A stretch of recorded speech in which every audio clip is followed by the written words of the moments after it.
अनगिनत निवालों का भोज। माँ, ये क्या है? जब भी बाहर से आती हैं तो देखती भी नहीं। पूरे घर में पैर के धब्बे पड़ जाते हैं।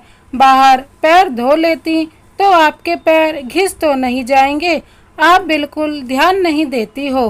बोलो तो आपको बुरा लग जाएगा। बहू स्नेहा की कड़वे शब्द सुन कमला जी अपने ही जगह पर खड़ी हो गईं। जैसे गलती करने के बाद बच्चे माँ की डांट से सहम जाते हैं। पीछे की तरफ देखा तो पैरों के धब्बे थे, लेकिन हल्के से। ध्यान नहीं आया और धूल से भरे पैर लेकर चली आई।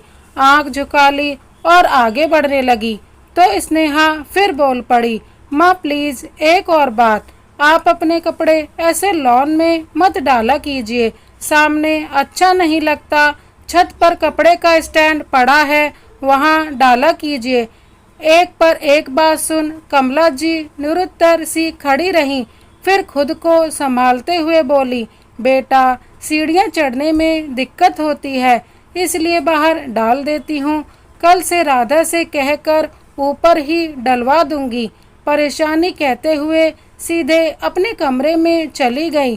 कमरे में पहुंच बिस्तर पर बैठ गई। आंखों से आंसू बूंद झुर्रीदार गालों पर ढुलक आए। बनारस के अपने घर में एक राज करने वाली गृह स्वामिनी पति की मृत्यु के बाद बड़े शान से बेटे के साथ रहने आई थी। अपने परवरिश और संस्कारों पर अंधविश्वास सा था, लेकिन यहाँ आए हुए 2 महीने बीतने जा रहे थे और उनकी जगह इस घर में बन ही नहीं पाई।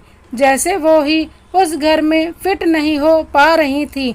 वर्षों तक अपनी गृहस्थी को कुशलता से चलाने और 2 बच्चों को पाल पोस कर बड़ा करने के बाद आज ऐसा महसूस कर रही थी जैसे कोई मूर्ख हो, जिसने जीवन में कुछ किया ही नहीं हो, जिसके पास जीवन के अंतिम पड़ाव पर कोई अनुभव शेष ही नहीं बचा हो। कमला जी को याद आ गया कैसे बनारस के अपने घर में एक उंगली के इशारे पर पूरा घर उलट पुलट हो जाता था। नौकर चाकर और ऐशो आराम से भरा घर और पति की प्राण प्रिया। ऐसा लगता जैसे जीवन के हर सौभाग्य उनके चरणों में था। एक बेटा और बेटी जिनको पढ़ा लिखा शादी ब्याह कर जीवन के हर दायित्व को निभा जब मुक्त हुई और लगा कि बस पति के साथ जीवन के अंतिम पड़ाव को भी उसी सम्मान और प्रतिष्ठा के साथ पार कर जाएंगी, तब विधाता ने उनका सौभाग्य छीन लिया और उन्हें विधवा कर दिया।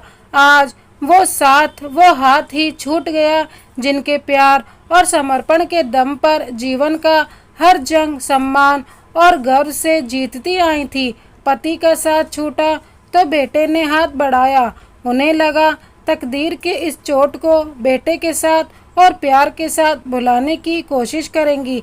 कहाँ जानती थी कि बेटे के उसके घर में आकर रहने से रोज रोज उनके सम्मान और गरिमा पर चोट दी जाएगी, इतनी कि वो अपने अस्तित्व को कहीं खोती चली जाएंगी और साथ में उनका आत्मविश्वास भी खत्म हो जाएगा।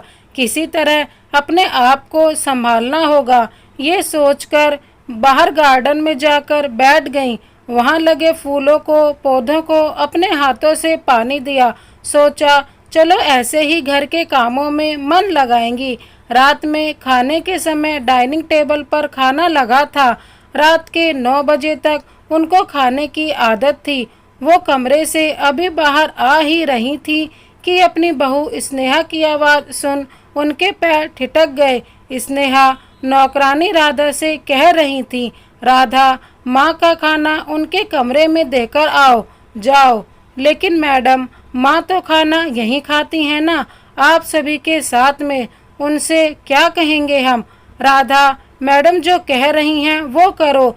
जब कह रही हैं देकर आओ माँ का खाना और बोल देना मैंने कहा है, हमें अभी खाने में देरी है।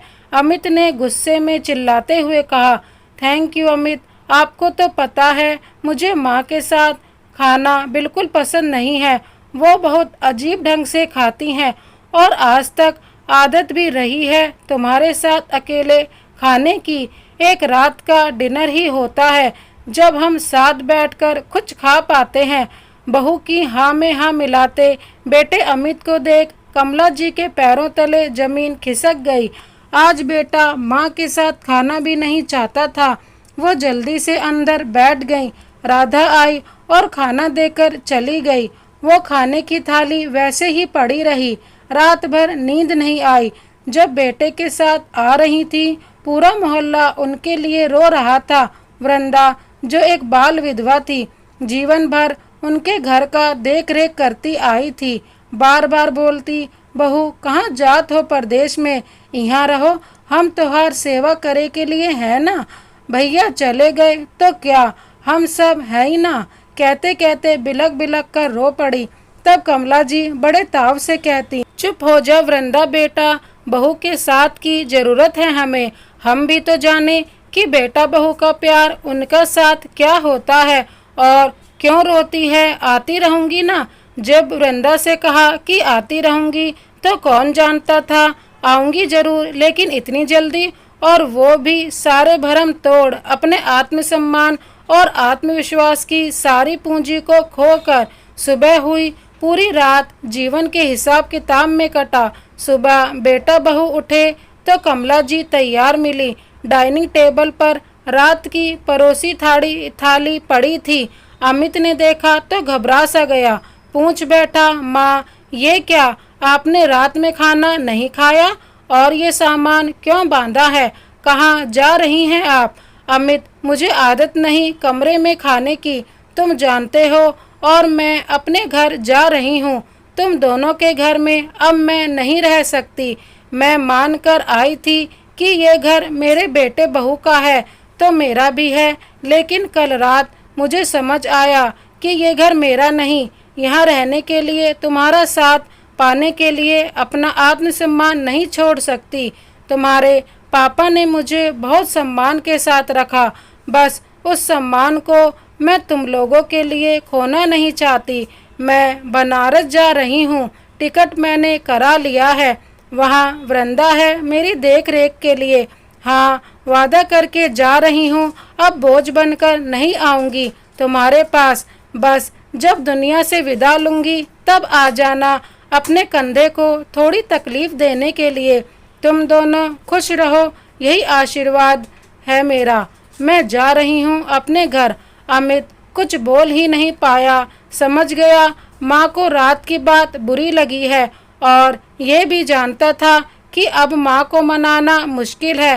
पहले भी माँ गुस्सा हो जाती तो जल्दी उन्हें कोई मना नहीं पाता था। तब पापा ही थे जिनकी वो सुनती थी। शर्मसार झुका लिया।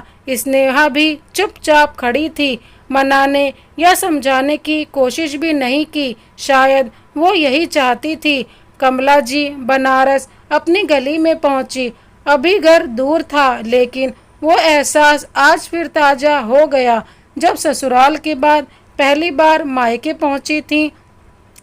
आज वैसा ही लगा जैसे कोई नई नवेली दुल्हन वापस मायके पहुंची थी।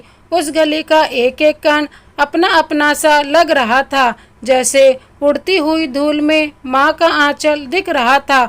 भागते हुए बच्चों में सहकी सहेलियाँ दिख रही थीं। हर मोड़ अपना, हर छत अपनी सी लग रही थी। घर के सामने पहुंची तो देखा बड़े से गेट पर वृंदा आरती की थाल लेकर खड़ी, मुस्कुराती हुई, जैसे कोई माँ अपनी बेटी को अपने प्यार दुलार से आलिंगन में बांधने को आतुर थी। छोटी उम्र की वृंदा में माँ का अंश देख कमला जी जाकर उसके गले लग गईं। वो रोने लगी, जैसे माँ से शिकायत हो कि क्यों जाने दिया मुझे, क्यों नहीं रोक लिया मुझे। वृंदा ने उनके आंखों में उतर आए दर्द को अपने आंचल से पोंछा। तब तक पूरा मोहल्ला आ गया था। किसी की जिज्जी वापस आई थी तो किसी की काकी, तो किसी की बड़ी माँ और किसी की दादी। इस अपनापन और प्यार को देख अपने खोए आत्मविश्वास और सम्मान को समेट अपने आंचल के छोर पर गांठ बांध अपने घर में प्रवेश किया। अगले हफ्ते उनके घर के बड़े से आंगन में कितनी औरतें अचार पापड़ बना रही थी। वो सभी गरीब थीं, असहाय थीं। किसी का पति नहीं तो किसी के बेटे ने छोड़ दिया। कोई बिन ब्याही माँ थी तो किसी को दहेज के लिए ससुराल वालों ने निकाल दिया था। ऐसे सभी के लिए अपने बड़े से हवेली के आधा भाग दे दिया था रहने के लिए, और ये छोटा सा गृह उद्योग शुरू कर दिया। हर रात वहाँ स्कूल चलता, गरीब बच्चों के लिए, अनपढ़ औरतों के लिए और बुजुर्गों के लिए। अब वहाँ हर पल उम्मीदों का मेला लगता, लोगों की टूटी उम्मीदें जुड़ती, बिखरे आत्मविश्वास और आत्मसम्मान के तिनके तिनके को समेट उन्हें सौंप दिया जाता। कमला जी जीवन के अंतिम पड़ाव के हर पल को अपनों और ज़रूरतमंदों के नाम कर देना चाहती थी, क्योंकि वो समझ चुकी थी कि टूटे बिखरे आत्मसम्मान का बोझ बहुत बड़ा और भारी होता है। आज वो जाने कितनों की माँ बन गई थी। बड़ा छोटा हर कोई उन्हें माँ ही कहता। कितने थे जो चाहते थे कि माँ उनके थाली का एक निवाला चख ले, और कमला जी का पेट ऐसे ही अनगिनत निवालों से भर जाता था। हर रोज उस घर के आंगन में भोज होता, उनके लिए अनगिनत निवालों का भोज। इस कहानी को अंत तक देखने के लिए धन्यवाद। इस कहानी के बारे में आपकी क्या राय है कमेंट बॉक्स में ज़रूर बताएं। इसी तरह की कहानी देखने के लिए हमारे चैनल को सब्सक्राइब कर बेल आइकन को प्रेस कर दें। Thank you so much. Vande Mataram.